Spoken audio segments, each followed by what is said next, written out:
These strange days on planet Earth.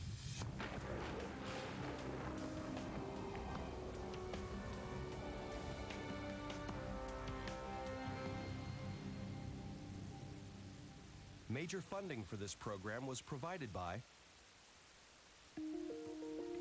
We move it, control it, clean it, and monitor it. ITT works to solve water problems around the world. It's a beautiful thing. ITT, engineered for life. the David and Lucille Packard Foundation, helping to conserve and restore Earth's natural systems. For more information, please visit www.packard.org/ocean.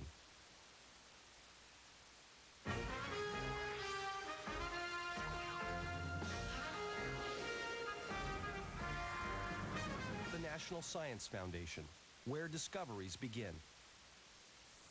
Additional funding was provided by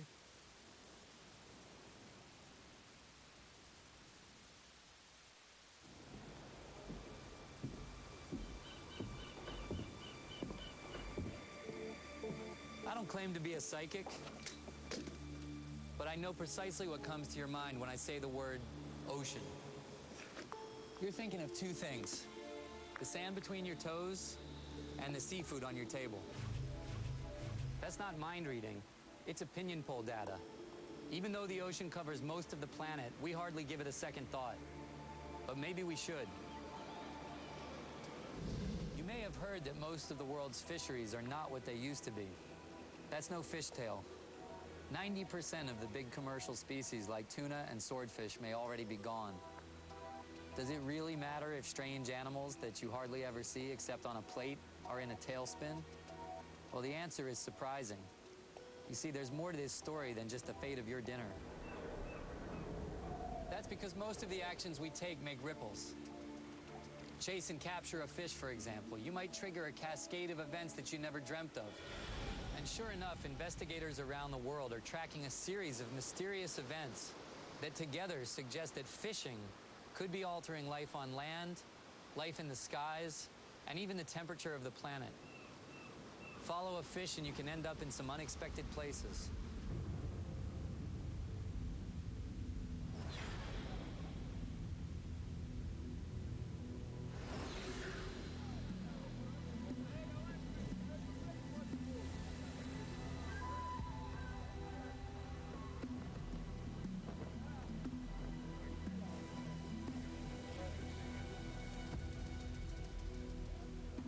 You might think that a fish story begins on the coast.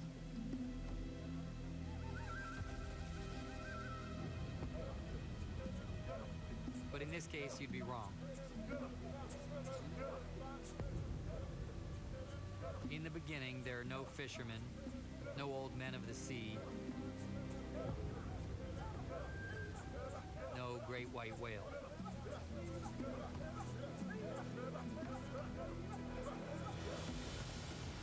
This is a tale that starts in the distant bush with a biologist's troubling journey. When I first came to Africa, I really had no idea what I was getting into.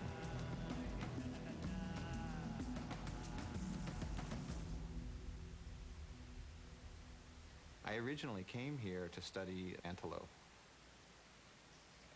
I thought it was pretty straightforward, pretty obvious as to what I was going to try and do. And my animals started to disappear.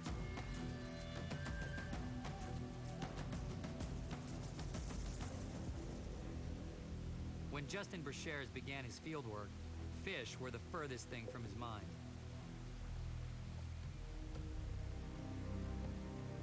His concern was the grasslands that were eerily devoid of life.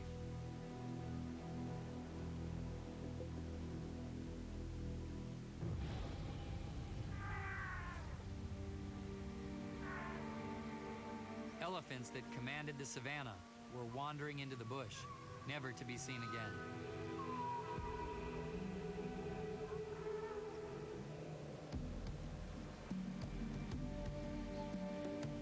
Where were all the hippos?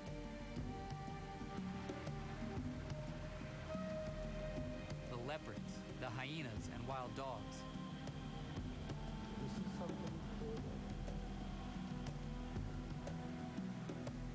What about reedbuck, duikers, the giant warthogs? And if this was Africa, weren't there supposed to be lions? I think Ghana's parks really are a shadow of what they were in the past. A lot of the habitat looks similar, grassland savanna or forested savanna. But it's the occupants that seem to have changed dramatically.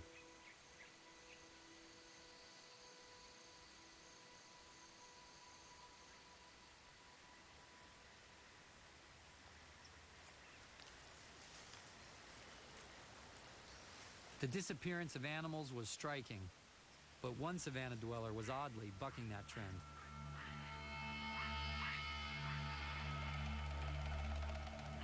Olive baboons were roaming Ghana's parks like marauding armies, staking their claim to new territory.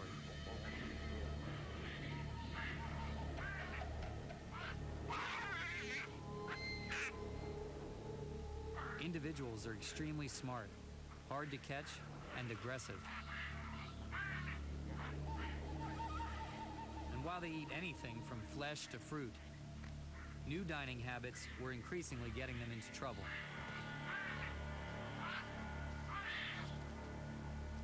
Throughout the countryside, baboons were conducting nighttime hunting raids, something they had rarely done in the past.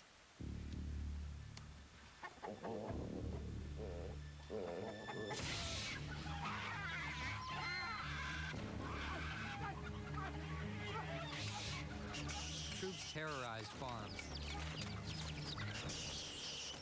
and ravaged livestock.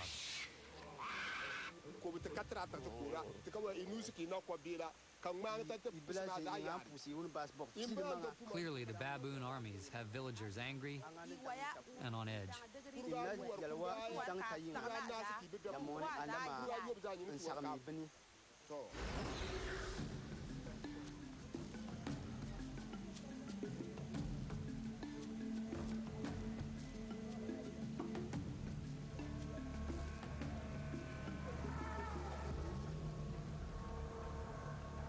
I think for very poor farmers like the ones in Labanga, it's a real problem for them on day-to-day basis as to when are the animals coming.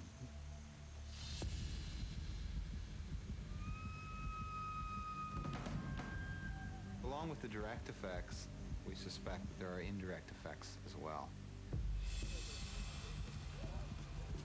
One of those indirect effects is the exchange of diseases from baboons to people.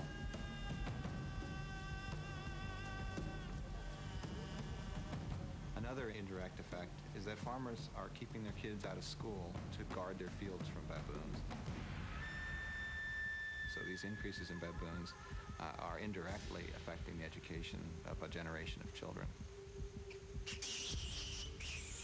Marauding baboons, disappearing wildlife. What's driving these transformations? And you might also be wondering, what could these phenomena have to do with fish? Brashears would ultimately make this connection, and his investigation began when he opened an old wooden door.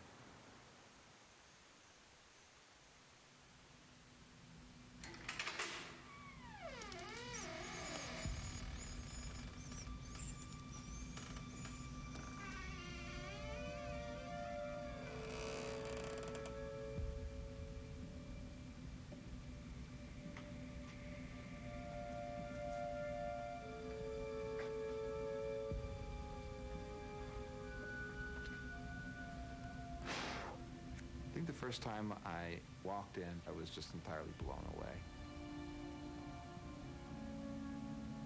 I couldn't believe that it really existed.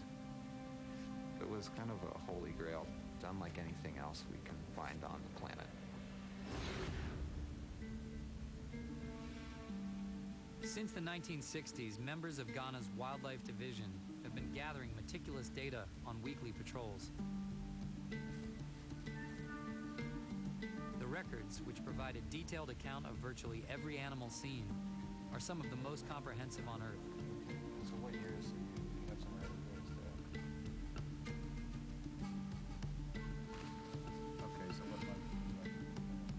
hard numbers that helped explain the scarcity of wildlife. Okay. I have 5 lions here. I don't have any large carnivores in this one. The story they told was staggering. Elephants had declined by 70%. Hippos had dropped by 50%. But perhaps most alarming of all was the decline of large predators. The lion population was down 80%.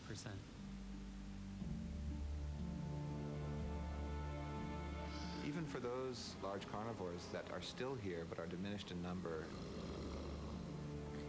we worry whether these populations are what we would call viable. And that is, are there enough individuals left in the population to really keep it going into the future? So we've called them the Walking Dead. We've called them Ghana's ghosts.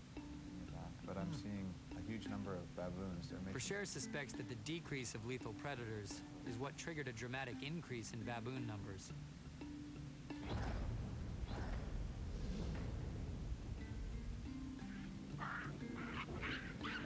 Free from predation, the baboons' population not only shot up, they also felt safe enough to hunt at night, and over time became more aggressive.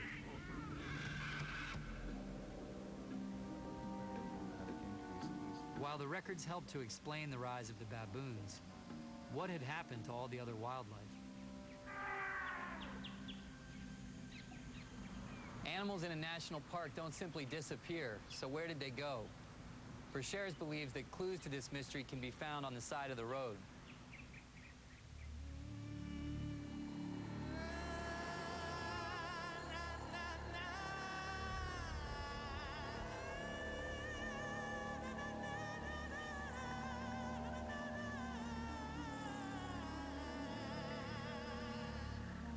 There's been much speculation about bushmeat hunting being the primary cause of wildlife declines in many protected areas. Generally, one would consider bushmeat as any wild animal meat, so long as the animal is not a domesticated animal.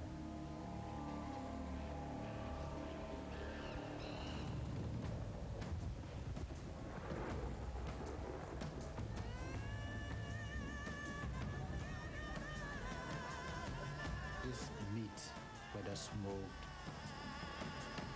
boiled, dried, whatever, we consider it as bushmeat. Bushmeat plays a tremendous role in the life of Ghanaians. Protein-wise, it's a very important source of food.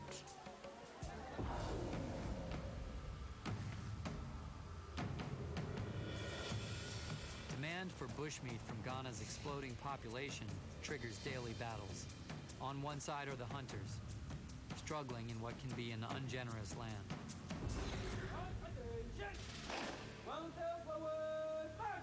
On the other, the rangers,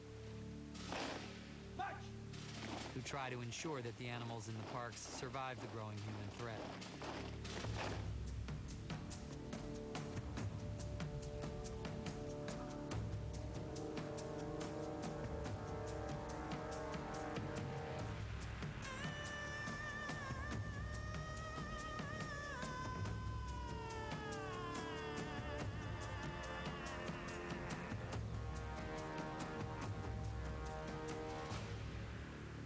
The Wildlife Division chronicles these encounters, and they've found that hunting is so intense, it's a major driver of animal declines. But the records raise another question. So when we look at the long-term trends, we see dramatic decreases in wildlife populations associated with general increases in hunting activity in parks. But when you look at a smaller time period, if you look at these trends month by month, what we see is a huge amount of variation. So for example, intensity of hunting from one month might be very different from the month that follows. And this raised a whole new set of questions about why hunting may fluctuate dramatically from month to month or year to year. What's happening in communities that's affecting the behavior of hunters? Brashares would find the answer to this question quite by accident, and far from the bush of Ghana.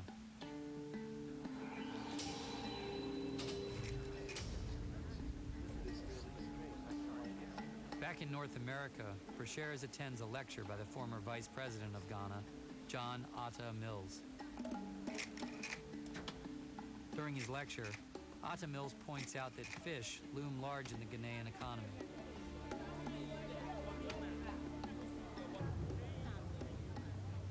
Fish are also a staple of the Ghanaian diet. So, a scarcity of fish can reverberate throughout the society. So as he was talking about how important fish were to the system, my brain, the little rat started to run on its treadmill. And I thought, I wonder whether or not these dramatic variations in fish supply that Professor Atta Mills is talking about might explain or might have something to do with the variation that I see in hunting intensity.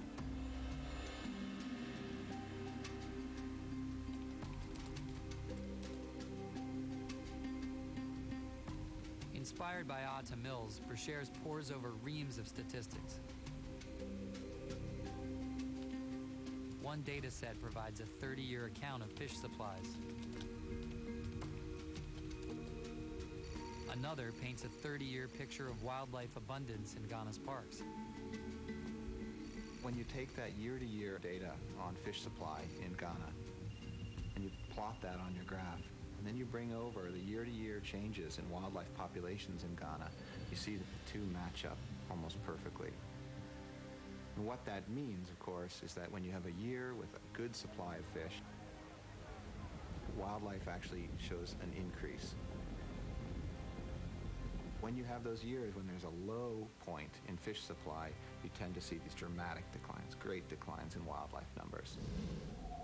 I was so amazed that there was a strong relationship between fish supply and bushmeat hunting. I went next door to the fisheries center. I grabbed a friend and I said, fish, it's all about fish. I can't believe it, but it's all about fish.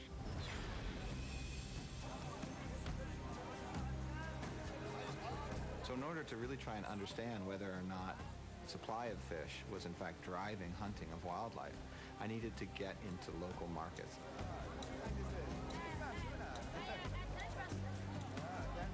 We ended up going to 16 rural markets. And over a period of almost 3 years, we went each week to these markets during market day.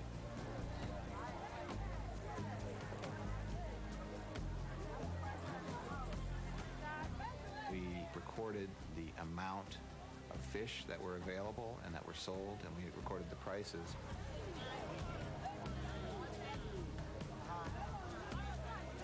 We also recorded the amount of bushmeat that was available and was sold.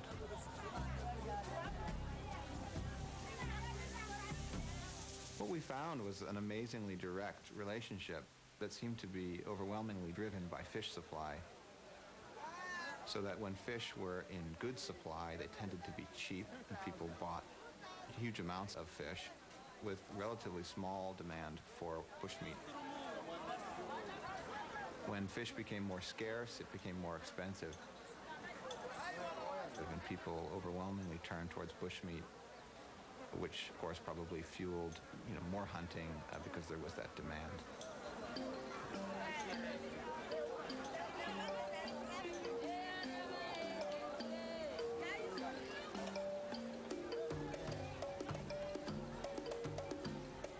Brashares suspects that the relationship between fishing and the slaughter of wildlife is not confined to Ghana's borders. He thinks this link is a key factor driving the disappearance of wildlife throughout coastal Africa.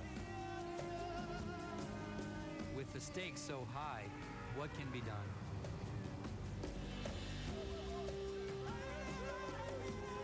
For Brashares, the answer lies in managing fisheries better, but no one can say it will be easy. Ghana's fish stocks today are half of what they were decades ago. And with a tripling of coastal populations, both fishing and hunting pressure will increase.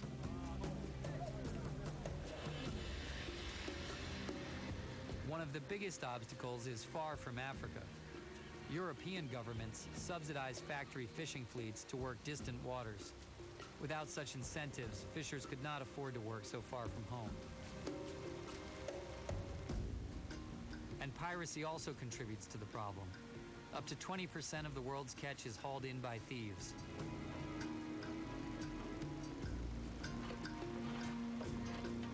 And most African nations are too poor to put up a fight.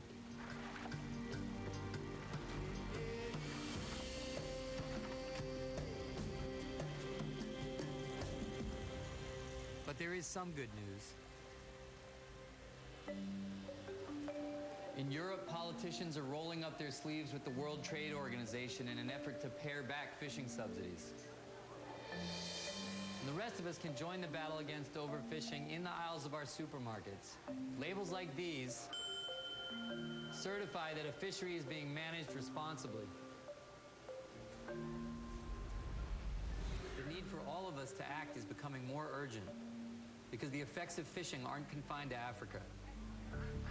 Birds throughout the world eat fish just as we do. And species like eider ducks, Arctic terns, and common guillemots are coming up short in their increasing competition with us. But perhaps the most bizarre consequence of overfishing is being uncovered on a remote shore in Southwest Africa. It's a story with surprising twists and turns that will ultimately connect cold fish to a warming planet.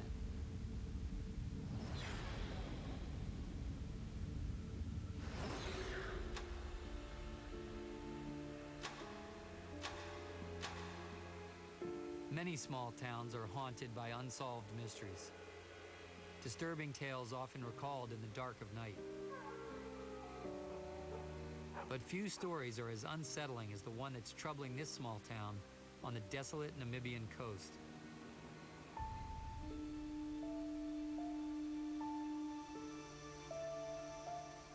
When biologist Bronwyn Curry first moved here, no one warned her about the strange phenomenon that plagued the town. She had to discover it firsthand. It began with foul smells emanating from the sea. Locals called it a sulfur event. Some days I'd arrive at work and the whole building was filled with this stench. It smells like rotten eggs in their most rotten state. And I'd run around to the other scientists asking them, what is this? No one seemed to know too much about it, so I started delving a little bit deeper. To Curry, the stench that periodically choked her new town was cause for concern. It's something her real estate agency never mentioned.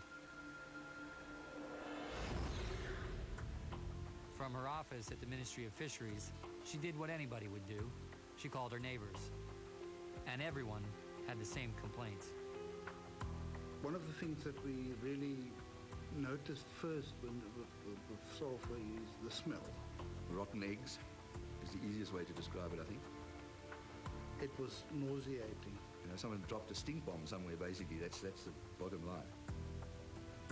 Curry learned that the smell was just one aspect of a bizarre phenomenon. The color of the ocean also changed. It starts off with a brownish, a very brownish yellow tinge. The water is almost a milky white color in places. Yeah, the water turned that, I call it lemon twist color. And it's just yellow all over. And then, like a biblical plague, hordes of fish would appear, dying on the shore. I remember days that we went to the beaches and there was like tons of fish washed out on the beaches. Every conceivable type of fish came out by the tons and tons and tons. A lot of fish were still alive. We never knew there was so much fish in the sea. And now so much dead fish. It was a shocking spectacle. By any account, this was a strange case. A town that stinks, an ocean that sheds its blue color and coughs up multitudes of dead fish. If this were the plot of a B movie, we'd learned that the town was built on an ancient burial ground. But this is a true story. So what's really going on? As Curry delved deeper into the case, she discovered voices from the past that sounded familiar messages.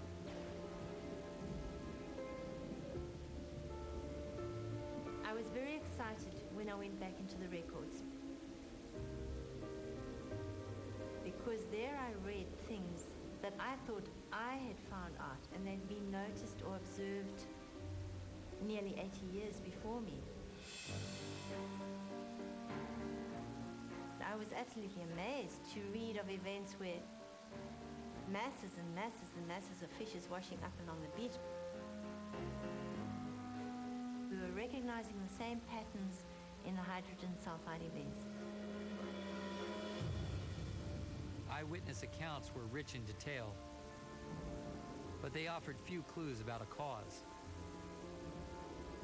I was surprised that everybody took them for granted. To me, they were an amazing phenomenon. And I thought, well, surely someone will have researched them already. But the path was largely unbeaten. With few leads, Curry struck out into unexplored territory.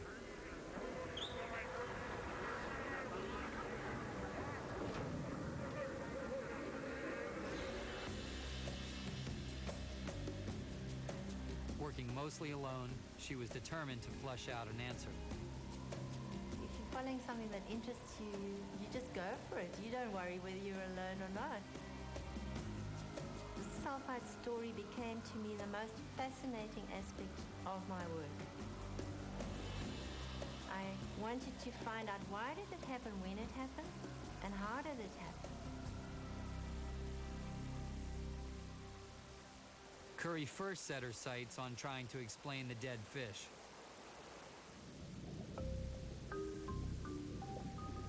Curry knew just by using her nose that during an event, the sea bubbled with hydrogen sulfide, a toxic gas. But where was it coming from? Curry thinks small marine organisms called phytoplankton are the culprits. The water here is thick with them. After phytoplankton die, they rain down on the sea floor and decay. And decay often makes hydrogen sulfide. In principle, the gas could be building up, becoming a kind of ticking time bomb. Could she be right? Was the hydrogen sulfide in the sediment?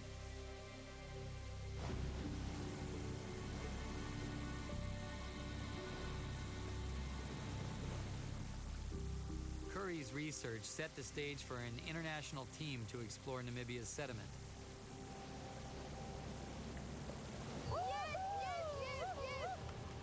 Curry and her new collaborators used a device called a corer to haul up bottom samples. We were able to actually sample the sediment and were absolutely delighted to find amazingly high concentrations of sulfide. Okay, got it. Exactly what we want. The sediment was really the major player in producing the hydrogen sulfide. You want to smell? In addition to the olfactory assault, the sediments gave up some world-class secrets. On the surface of the mud, investigators found one of the largest bacteria on Earth.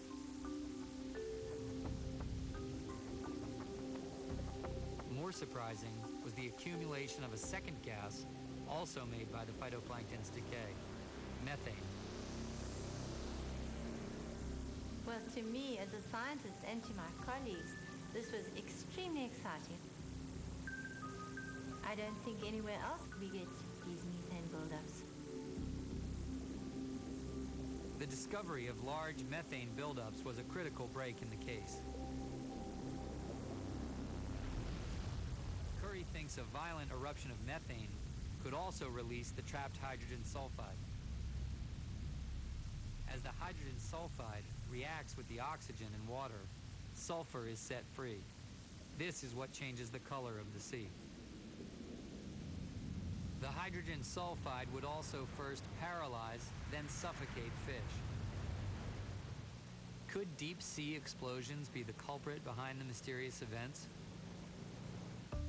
It was time to kick the inquiry into higher gear.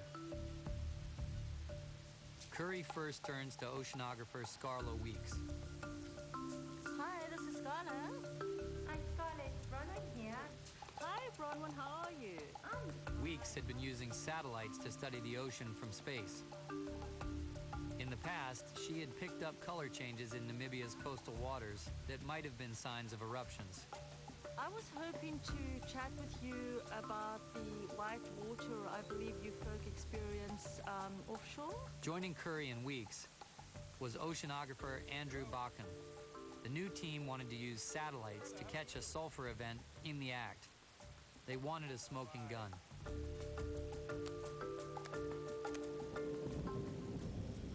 First, the team had to determine if Weeks' old satellite images had captured eruptions. Okay. Do you have any in January? They compared data images corresponding to past sulfide events. As suspected, the satellites were detecting sudden changes in ocean color that matched eyewitness accounts. Satellites are confirmed as a great new tool for early warnings, and so now Weeks begins to monitor the Namibian coast daily. The waiting game. Sometimes it seems to take forever, but sometimes you catch a break, and that's exactly what occurred in this story.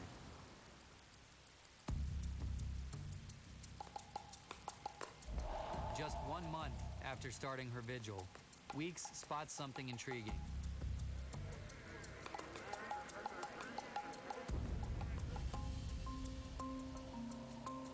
So I began monitoring this every day. And on the one particular day, when I looked, it was just wow. I was really excited. I phoned Bronwyn immediately and said, we have something happening here. Weeks has seen a shift in ocean color, and so now investigators scramble. Water samples are gathered off the coast. Back in the lab, tests confirm suspicions. The color change detected by the satellites is caused by sulfur. An eruption appears to be brewing. Then, something striking occurs. It's a series of eruptions. And these back-to-back events are expanding out of control, growing larger than anybody ever suspected, spewing a toxic stench up and down the coast. I was very surprised by the extent of the sulfide events. At the time, it was thought that these emissions or events were very localized, small features. I was specifically asked this question, how big are these? And I said, well, they're a few hundred meters across. We thought that was big. But what I was seeing from space was very different. I mean, some of these signatures were really large, spanning a couple of 100 kilometers. We had no idea such things could go on in the ocean. No one did. What were once thought to be small local phenomena now appeared to cover thousands of square miles.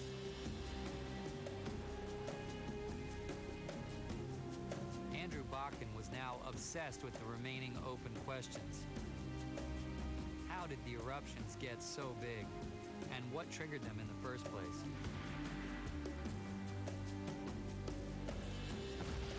This was the real mystery. Why would this happen all at once over such a large area? That was the trick, to figure out how that could really occur, because it has to occur for what we're seeing in the satellite photographs to be real. For Bakken, a piece of the puzzle snapped into place when he noticed a strange pattern. Deep sea eruptions usually coincided with another rare event.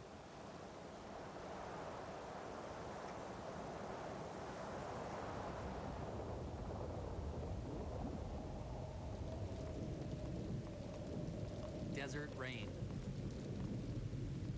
And of course, I couldn't ever figure out what rainfall in the desert would have to do with causing these things in the ocean. But one thing that rainfall in the desert would be a reaction to is the passage of a low pressure cell. In other words, an atmospheric storm coming over the ocean. That would lower the pressure on the surface of the water. According to Bakken, as pressure falls on the surface, it will drop on the seafloor as well. Lower pressure uncorks the methane, which in turn releases the hydrogen sulfide. As the bubbles rise, they expand. And this further reduces pressure on the bottom, ultimately triggering an eruption which spreads in all directions. What the gas is the bomb. As soon as you start moving it up, it causes the explosion. Once it happens, it would happen fast. The eruption theory developed by Curry, Weeks, and Bakken is the most detailed and plausible explanation for Namibia's hydrogen sulfide events.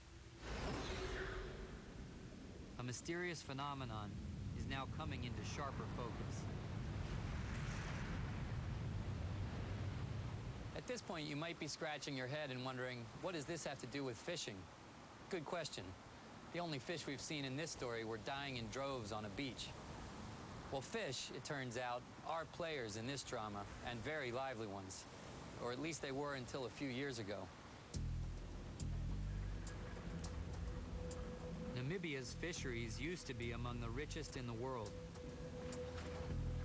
But by the 1970s, most stocks were nearly wiped out by foreign fleets. We know that 40 years ago they were catching 1 million tons of fish every year out of this system. There were enormous numbers of fish here. For one thing, they estimate there were 10 million tons of sardine.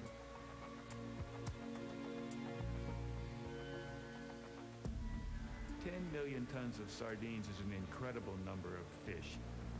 It's not 100 million individuals, it's 100 billion individual fish. You can't get 1 million tons of fish anymore out of this system.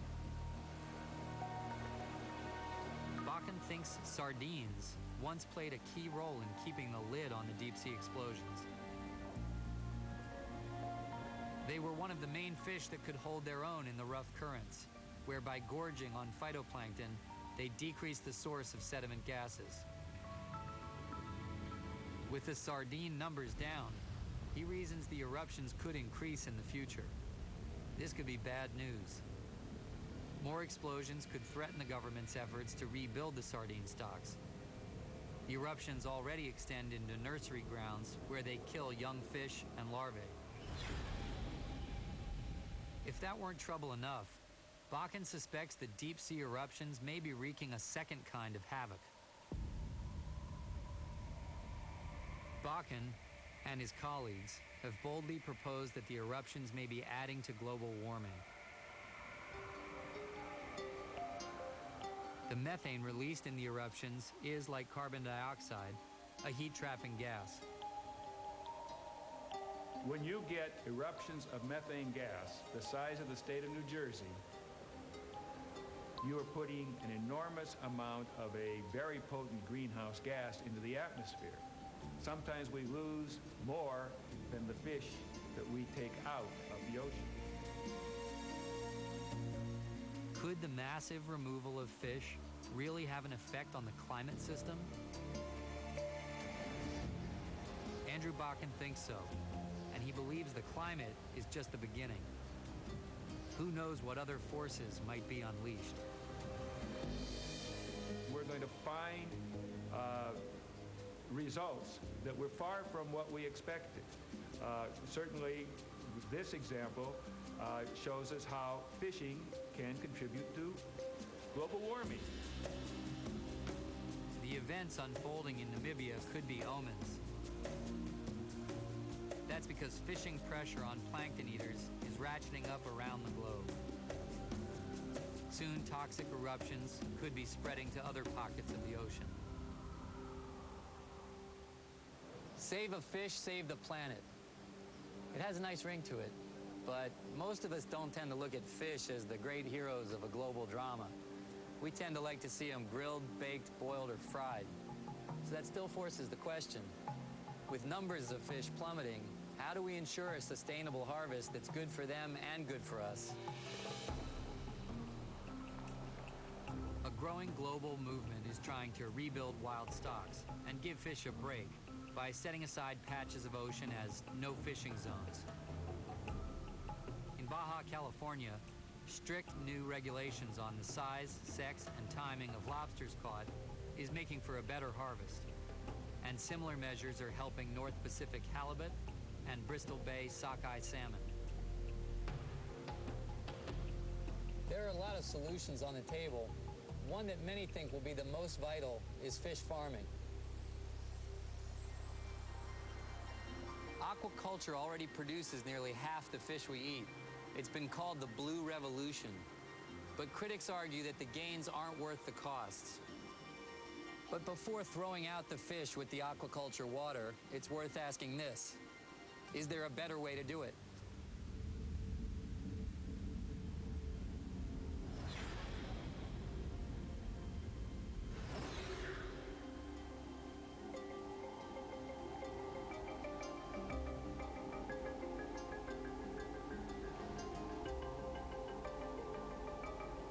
Don't let the idle boats fool you. Fish are big business here.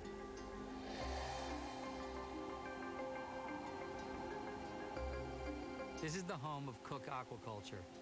It may be the face of modern fish farming.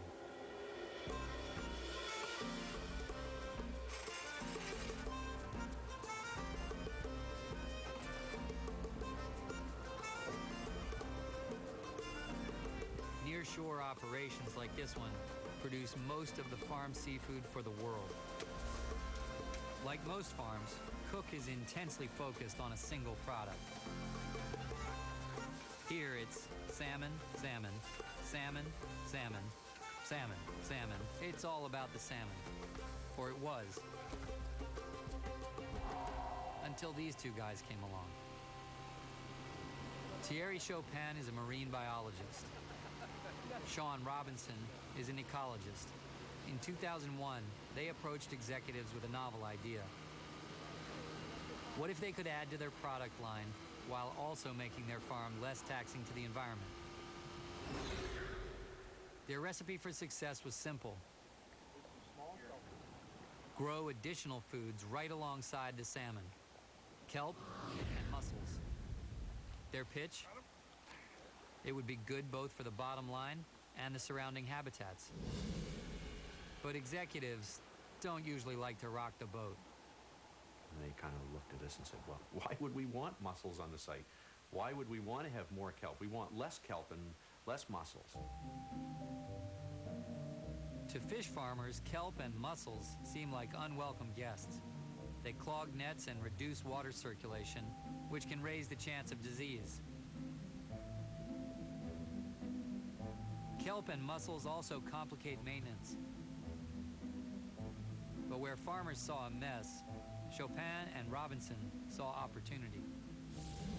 They believed that kelp and mussels could serve as living filters, thriving on the cloudy waste generated in the salmon pens. They argued that the two new species would solve a big problem for the fish farmers. Raising fish, like raising pigs and chickens, can be a dirty business. An average salmon farm produces the waste of 60,000 people. This pollution can degrade habitats.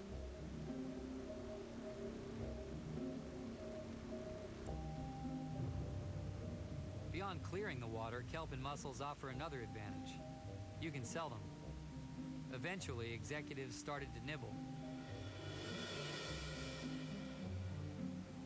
But now they wanted to know what the plan meant for the thing they're paid to worry about: the bottom line. The answer we got from the salmon industry was, well, it would have to be in the tens of thousands of dollars before they would be interested in this.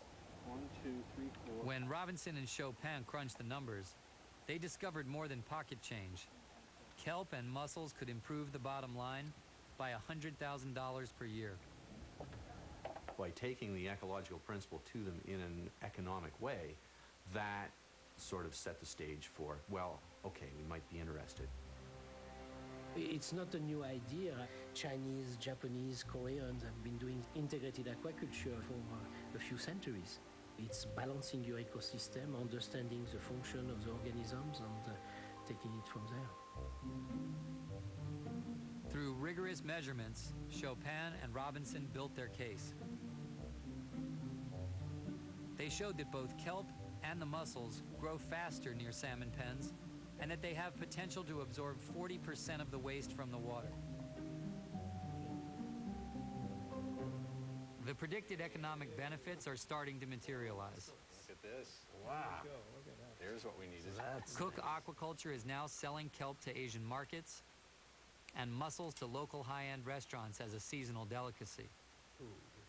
Galvanized by success, Chopin imagines adding more animals to the menu, which could also help improve environmental quality.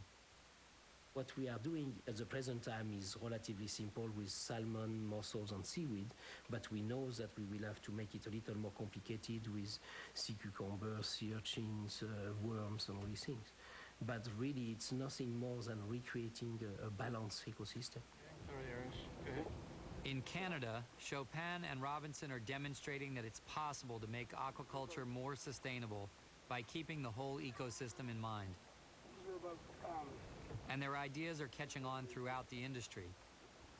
The future of fish farming depends on similar innovation. And one of the most dramatic cases is unfolding a little further downstream.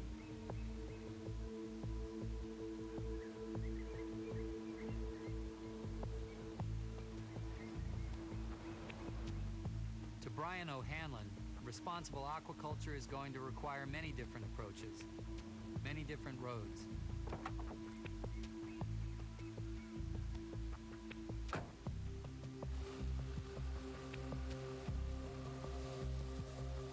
O'Hanlon sees one future,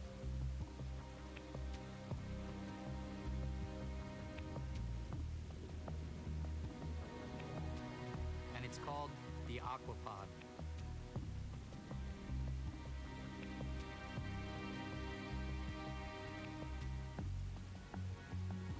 This space-age sphere will enable O'Hanlon to boldly go where few have gone before, to farm the open ocean. O'Hanlon believes open ocean farming will dramatically increase production to meet rising demand. And it could do so with less harm to the environment than coastal farming for one simple reason. We have very strong, consistent, steady currents. We never see the same water twice based on our current patterns. And the currents are so strong that it basically flushes the site. It translates into approximately 680 million gallons of water a day flowing through each cage.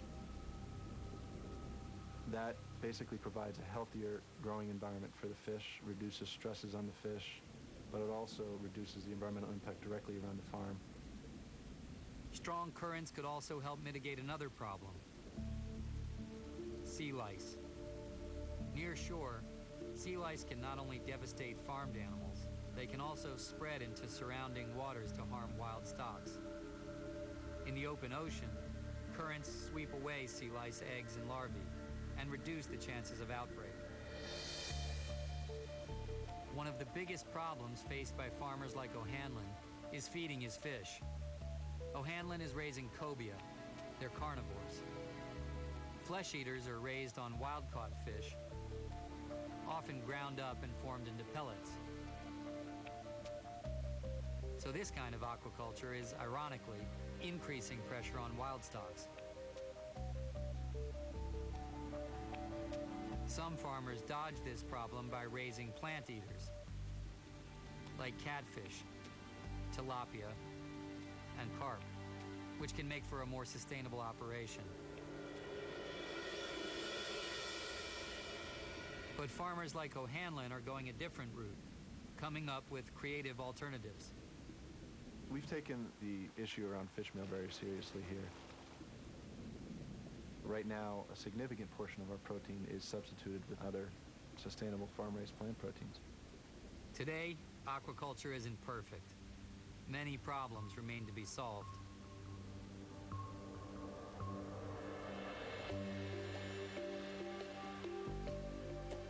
Shrimp farms have led to widespread destruction of mangroves. Lethal viruses can spread to the wild. Penned fish can escape and breed with wild animals.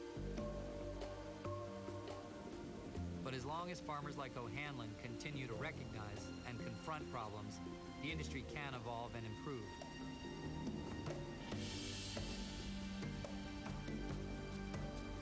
And as O'Hanlon sees it, a lot rides on efforts like his. What happens if aquaculture does not develop?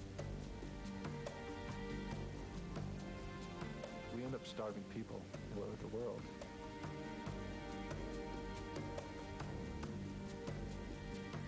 I think it's absolutely critical that aquaculture develops and that it develops sustainably. I fully believe in what we're doing, and there's nothing else I want to do with my life than this and develop this industry.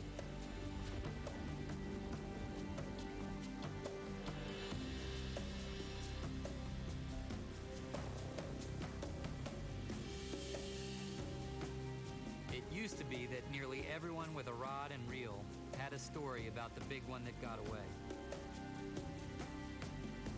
Today, fishers are telling another kind of tale. A bounty thought to be inexhaustible turns out to be vulnerable. As life in the ocean is depleted, the effort it takes to catch any fish is going nowhere but up.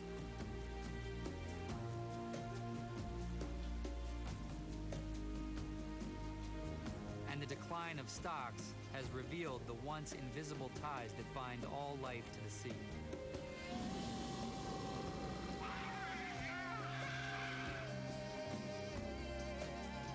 Can we ignore these connections?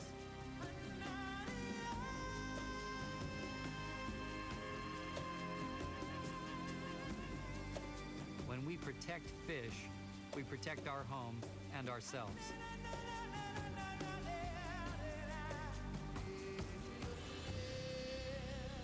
So let's make sure that the big one that got away isn't the entire planet.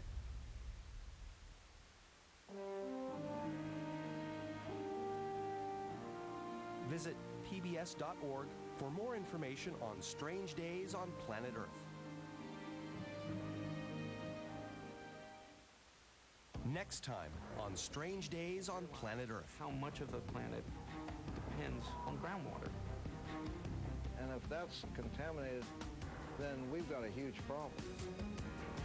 What is it? Is it alive? Are they in the water? Are they in sediments? How extensive is it in the ecosystem? You have essentially set a time bomb. The effects are permanent. The only question is, will we be able to stem the tide?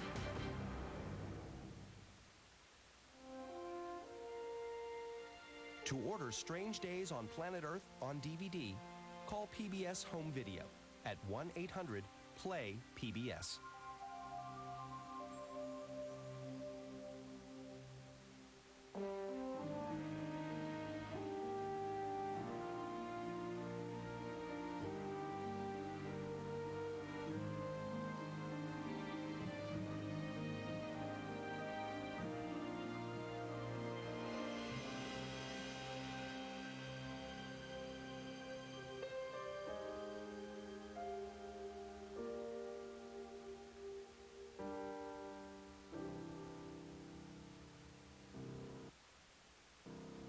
Major funding for this program was provided by